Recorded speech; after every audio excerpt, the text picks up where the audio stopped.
오늘은 우리가 전국 인터뷰이자 새로운 대한민국을 연다 부분에서 정치 전문가의 이야기를 듣는 시간입니다.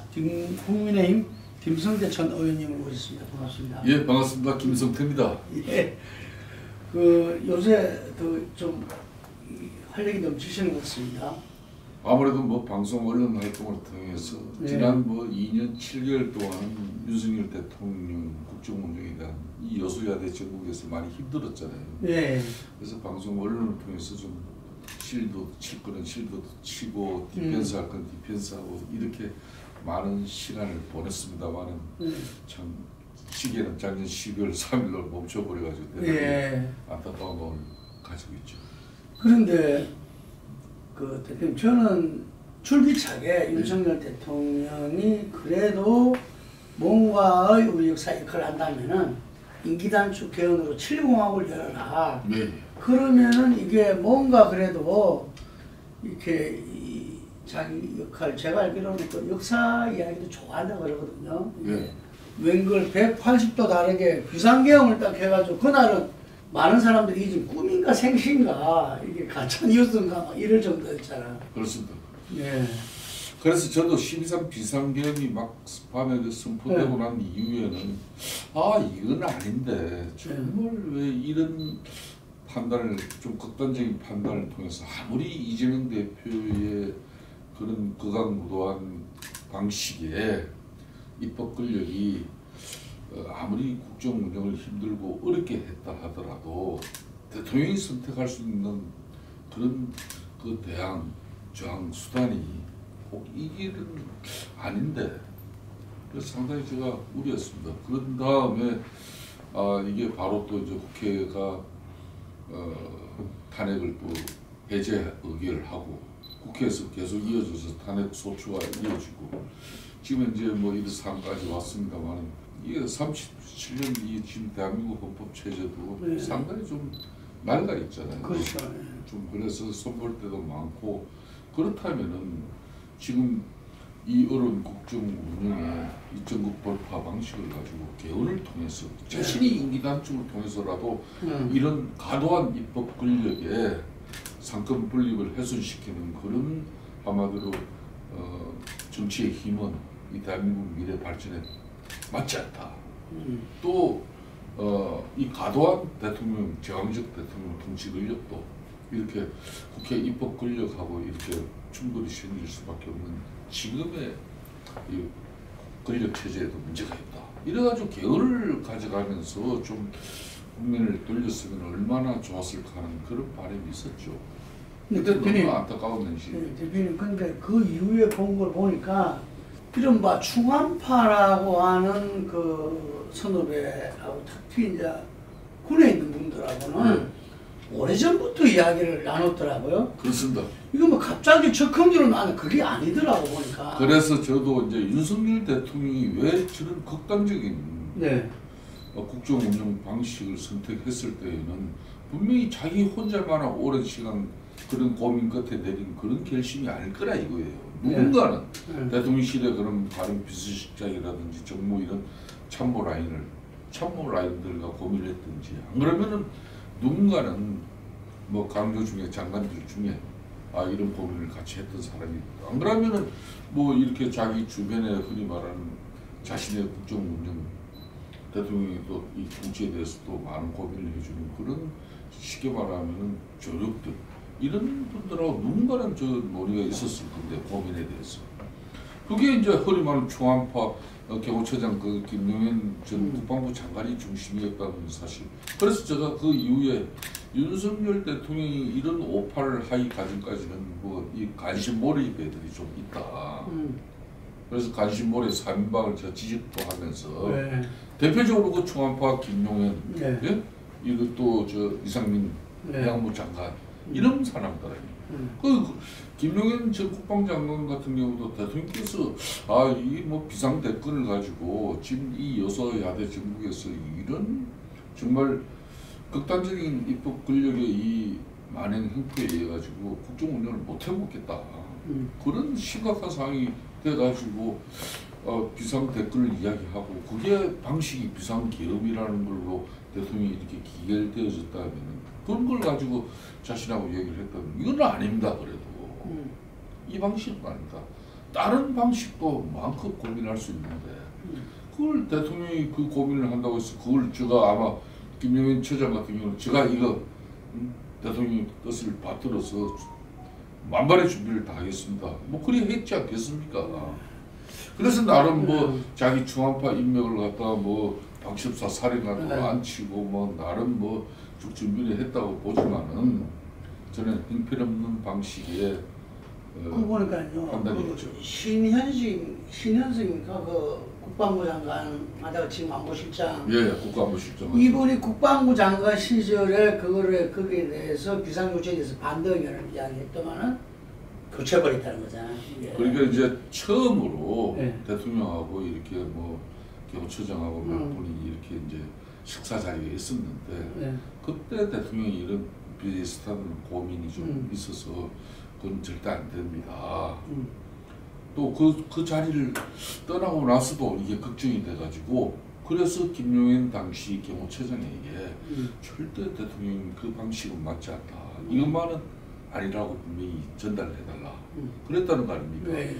뭐 그 이후에 공교롭게도 이제 국방부 장관 경질이 이루어졌으니까 네. 윤석열 대통령 입장에서는 다시 자신의 뜻을 받드는 그런 준비하는 국방부 장관이 아니다. 이런 국방부 판단을 장관이 했을 수도 있죠. 반대하면 못하는 거죠. 네. 비상계엄 요구는 쉽게 말하면 행안부 장관 아니면 국방부 장관, 주무장관은 이렇게밖에 될 수도 없는 거죠. 네, 양쪽이 이제 중앙파를 두고 했네요. 그래서 저는 우리가 정진석 비서실장을 잘 알잖아요. 그렇습니다. 저도 우리 상생과 통일 공동대표를 모시기도 하고 뭐 오랜 언론에다가 정치 국회에서도 그러고 부의장까지 지내시고 원내대표도 하고 이런 어쩌 말하고 우리 정치를 잘 아는 분인데 이분이 큰 역할을 못한 것 같아요. 어디도 보더라도 상의한 것도 없어요. 안 나와요. 그러니까 참 이게 불행했어요. 네. 대통령 그러니까 이 대통령제 국가에서 대통령을 지금 보필하는 가장 중심 세력이 대통령실의 비서실장이에요. 네.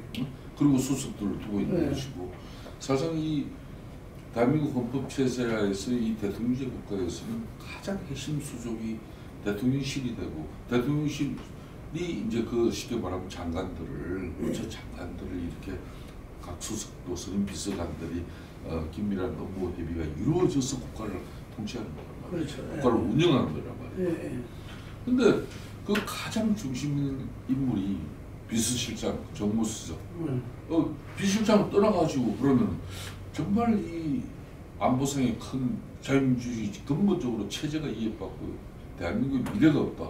그렇다면 국가안보실장 정말 군을 동원한 이 비상계엄에 의해서 지금 이제 대한민국 체제를 유지해야 된다. 당분간은 그런 생각이 들었다면 국가안보실장하고라도 협의를 해야 되는 거죠. 그런데 이런 뭐 쉽게 말하면 자기 수족 측근들은 다 배제하고 전부 허수아비 들렸어요. 그런 식의 이제 비상계엄 고민을 가지고 이제 논의가 이루어졌다는 게 참 안타까운 대목이죠. 그런데 국민들이 이제 그 탄핵 그 헌재 부분에 꼬박꼬박 출석해서 이야기를 하잖아요. 네. 그 제일 충격적인 게 아무 일이 없었다. 이래버리니까 이거는 그 아마 우리 대표님도 좀 의안이 벙벙했을 거예요. 이거 뭐라고 이야기해야 될지. 그러니까 이제 박근혜 대통령이 2016년 대통령 탄핵 당시에도 저는 최순실 국정조사 청문특위위원장을 맡아서 네. 그때 상황과 또 지금의 작년 12월 4일 비상계엄 상황 이런 것들을 어떻게 이제 헤쳐나가야 될 건지 많은 대자비를 해보면서 네. 고민을 했어요. 네. 그래서 그때 당시에 흐리면 그때 2016년 같은 경우는 정치적으로 보니 집권당인 그때 이제 새누리당이 둘로 쪼개져 있었어요. 네. 친박 비박 이래가지고 네. 그 정치적 갈등을 해소시키지 못하고 결국은 한쪽 이 최순실 국정농단이 있어가지고 그 야당은 탄핵을 막 엄청나게 외치고 있었는데 그러면 122명의 당시 새누리당 의원들이 똘똘 뭉쳐서 이 국정농단은 잘못됐지만은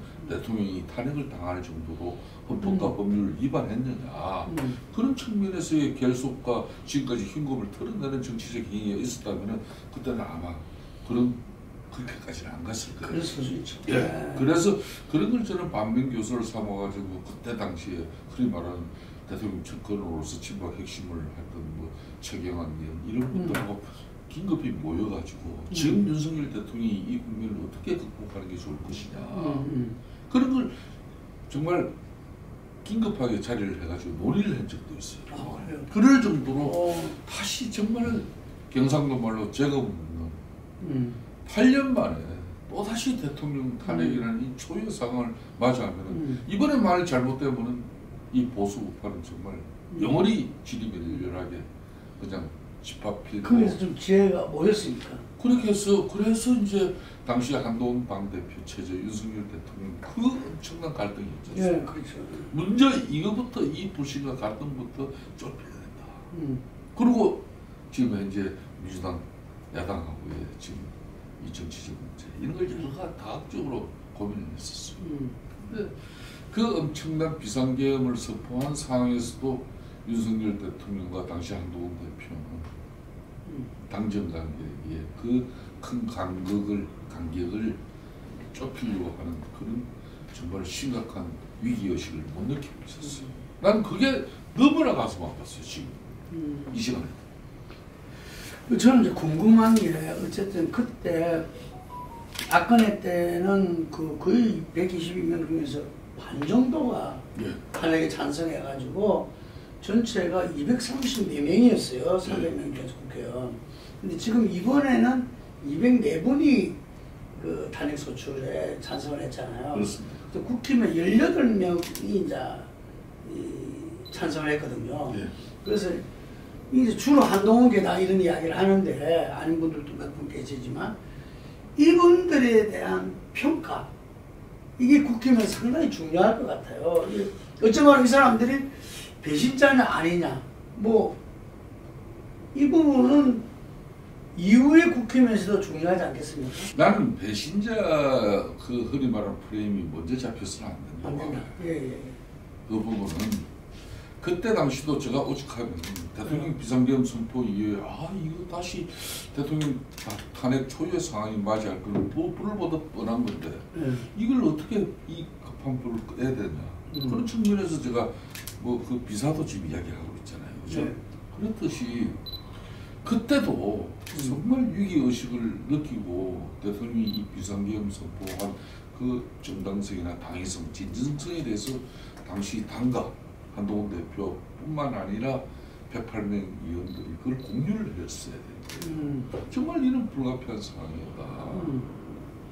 그래서 내가 이럴 수밖에 없었던 상황을 그러려면 한동훈 당대표부터 이해를 시켜야 되는 것이고 한동훈 대표가 나서서 대통령이 이런 정말 어쩔 수 없는 절박한 심정으로 이게 이루어진다. 이거 우리가 어떻게 하면 좋겠느냐. 의원총회를 열어가지고 이걸 수습하는 방안을 논의를 했어야죠. 물론 아무런 당시 이제 용산 대통령실하고 한동훈 대표의 그 간격을 좁히지 않으면서 한동훈 대표는 대표대로 그때 흔히 말하는 그 수습을 이양수 지금 당 사무총장 하는 사람이고 그래서 조기하야 뭐 후선 하야 후 탄핵 형식을 뭐 2월 뭐 하야 4월 뭐 대선 5월 뭐 3월 뭐 하야 5월 대선 이런 안이 만들어졌잖아요. 이런 부분에 대해서도 윤석열 대통령은 무슨 소리를 하는 거냐. 내가 언제 가서 탄핵 심판 제대로 받겠다. 너들 탄핵하려면 해봐라. 이런 식이었단 말이에요. 이게 얼마나 바보스러운 짓들이었냐 말입니까. 예? 당시에 또 그런 과정이 그런 과정이었죠. 네. 그리고 결국 그냥 탄핵까지 가보는 거 아닙니까. 서로 불신하니까. 저는 그래서 그때 당시에도 최경환 그때 박근혜 대통령이 가장 큰 신임을 받고 있는 대표적 친박 인사하는 사람 뭐 저 몇 분 있는 사람을 보면서 지금 이제 이걸 수습하기 위해서 우리가 지혜를 모아줘야 된다. 그래서 뭐 여러 형태로 간접적으로 용산과 또 한동훈 대표 책임이 되고 전혀 그 간격을 좁힐 수 있는 마음가짐이나 자세 자체가 안 되는 거죠. 그리고 이 지금 불행을 맞이한 거예요.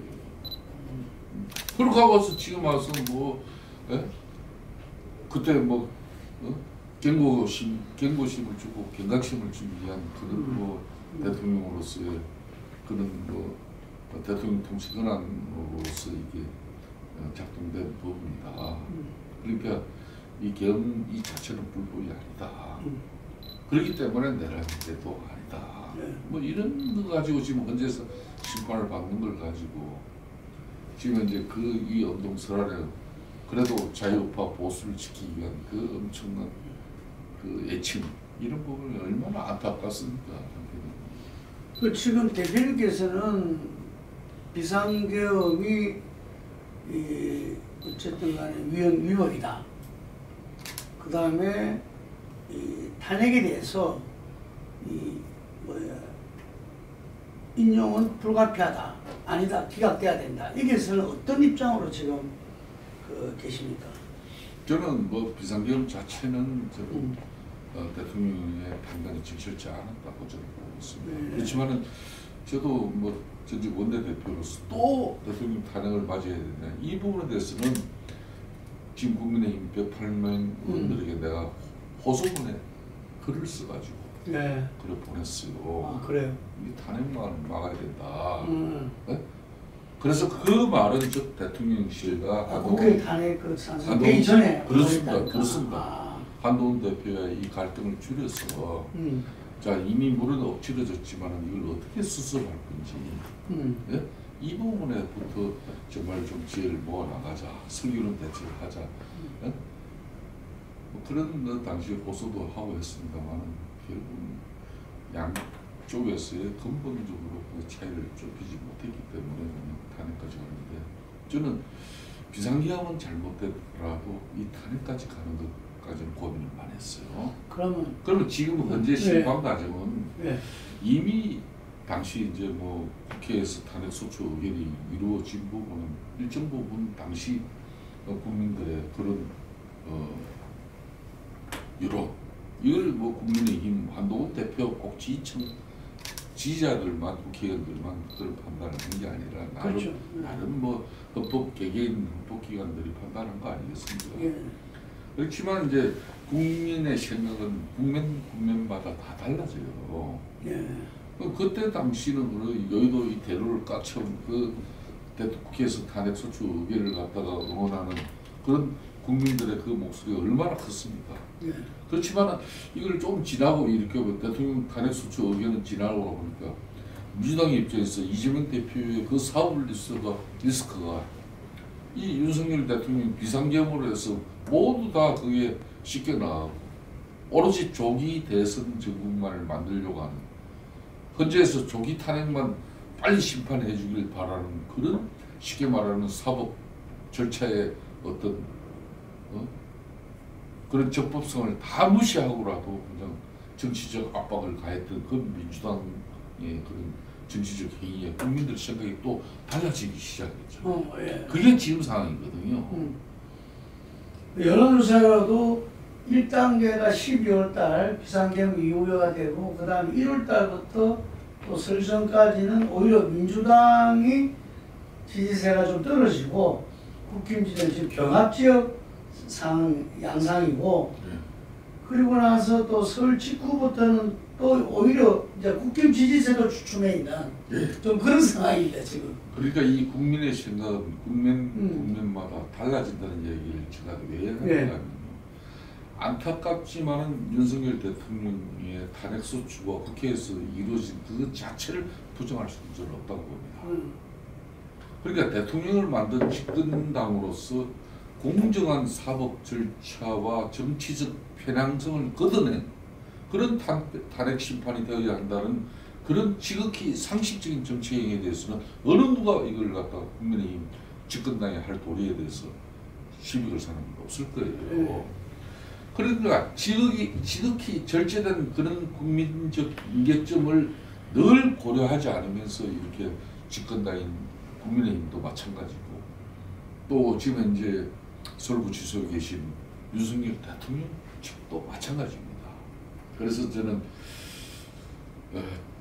지금의 흐름은 이재명 대표에 대한 국민적 반감이 국민 여론으로부터 분명히 작동하고 있다는 이 엄중한 사실도 간과하지 우리가 말고, 그렇다고 해서 지금 이제 지지율, 우리 정당 지지율이랑 뭐 대통령 지지율이 좀 높아졌다고 해서 억지로 지금 그 자체를 어떤 일로 돌릴 수는 없는 거예요. 그렇죠. 네.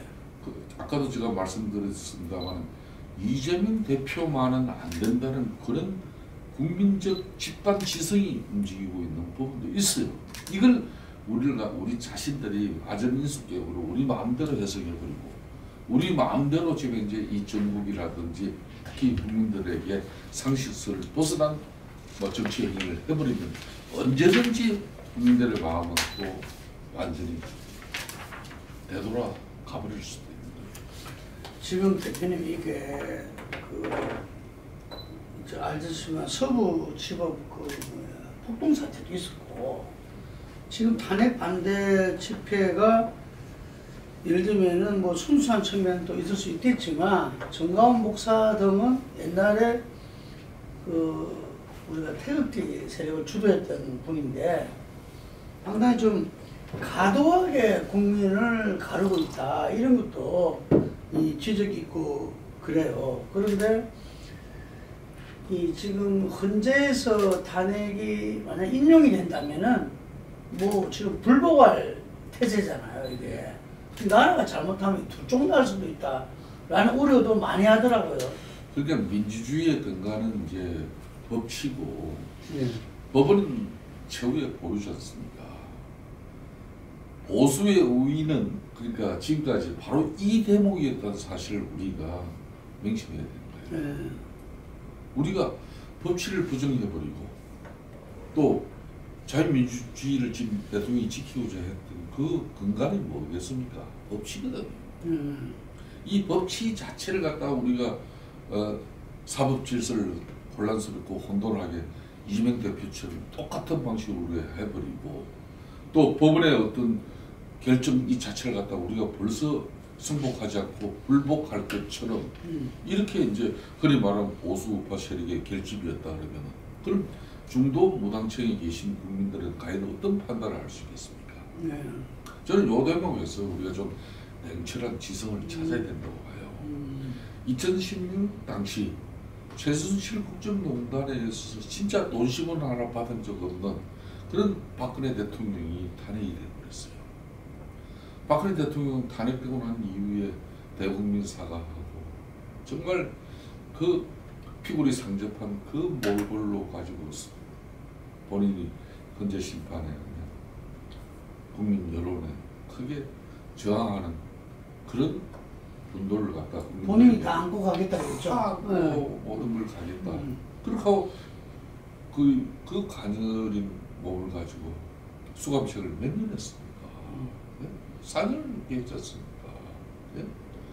그런 핍박과 고난이 있었기 때문에 지난 박근혜 대통령 탄핵 이후에 2017년 당시 대선을 통해 가지고 권력을 잡던 문재인 정권이 적폐청산이라는 미명하에 전직 대통령 두 사람을 갖다 구속시켜서 깜빵에 보내고 무려 1000명 가까운 그런 공직자들을 갖다 수사를 하면서 5명의 수사 과정이 5명이 그 아까운 목숨을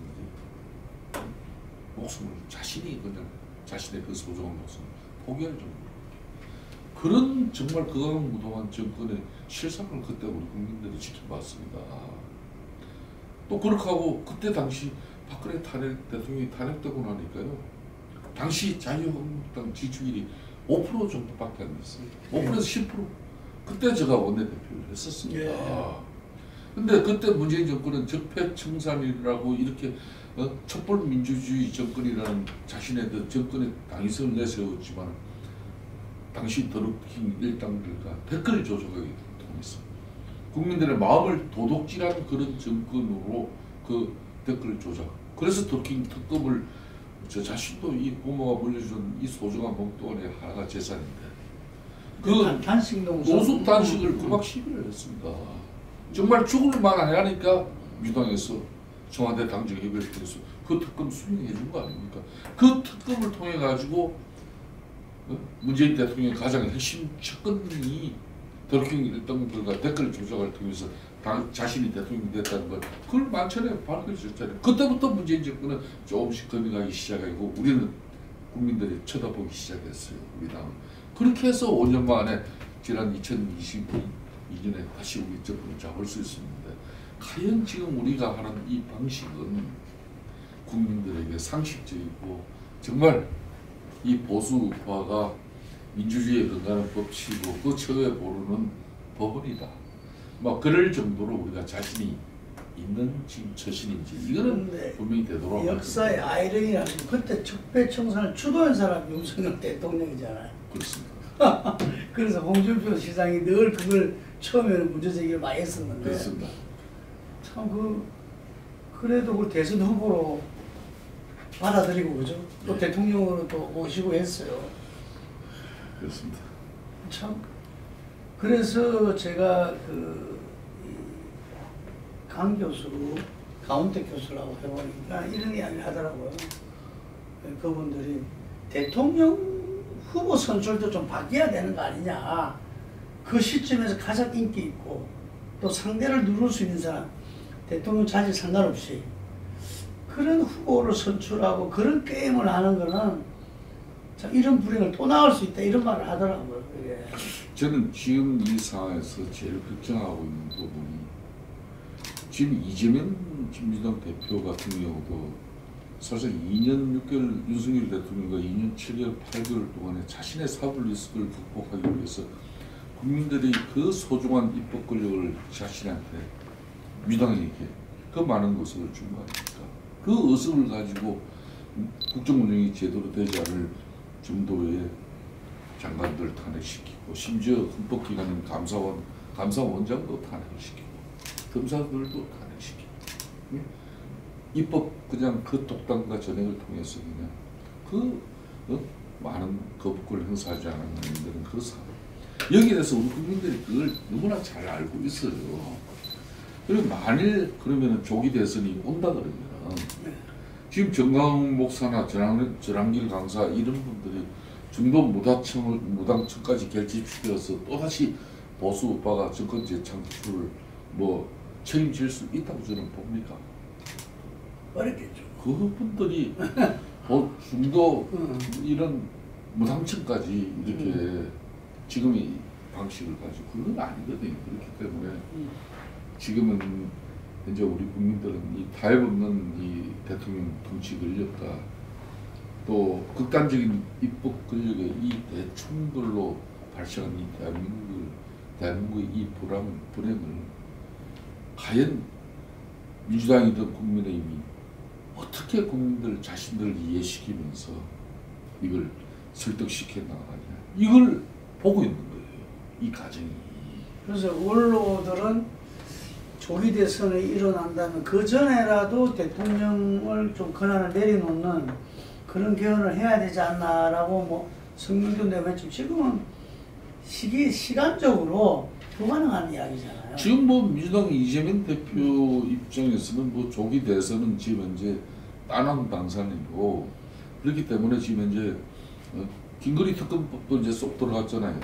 맹태규 특검법 요거 하나 가지고 만일 이제 헌재 탄핵 심판이 이루어지고 나면은 그 특검을 통해 가지고 실시간 중계 대통령과 김건희 여사가 집권당인 국민의힘의 국가급 선거의 공천에도 관여한 배경 그리고 여러 가지 국정 현안에도 김건희 여사가 맹태규와 함께 이렇게 관여하는 그런 이런 사항들만 가지고도 국민 정서를 반감시키고 그렇게 해서 자기네들이 대선에서 쉽게 이길 수 있다는 그런 판단에 지금 이제 맹태균 특검도 지금 이제 아마 20일 이번 주 20일 지금 이제 국회 법사위 처리 이후 국회 본회의까지 가겠다는 거 아닙니까? 이런 것들이 그럼 맹태균 특검 이야기 나오죠. 벌써 언제입니까? 그러니까 헌재 탄핵 그러니까 소추 일정을 요걸 다 고려하면서 민주당 기술자들이 그게 맞추고 있는 거예요. 그런 거 하나만 보더라도 지금 이 상황은 정말 이 보수 우파적인 측면에서 국민의힘이나 이 보수 우파 진영들이 어떤 처신을 해야 될 건지, 특히 윤석열 대통령의 이런 옥중 정치, 이런 부분이 만일 앞으로 조기 대선 정국이 만들어진다면 윤석열 대통령의 그 옥중 정치를 가지고 국민들에게 우리 조기 대선에 나서는 그런 후보가, 네? 윤석열 대통령이 옥중 정치를 받들면서 이 국민들에게 다시 한번 우리가 재집권할 수 있게끔 도와달라. 윤석열 대통령은 정말 억울하게 탄핵당했다. 응? 사실상 실질적인 내라는 180석 가까운 그런 민주당 입법 권력이 그동안 입법 독단과 전에 이 엄청난 이 과도한 입법 권력의 작동이 대한민국을 이렇게 불행하게 만들었다. 이재명 민주당 심판해 주십시오. 과연 중도 무당층의 이 국민들이 이미 뭐 좌우 진영은 나눠져 있다 하더라도 어느 쪽에 손을 들어줄 것인가, 이런 걸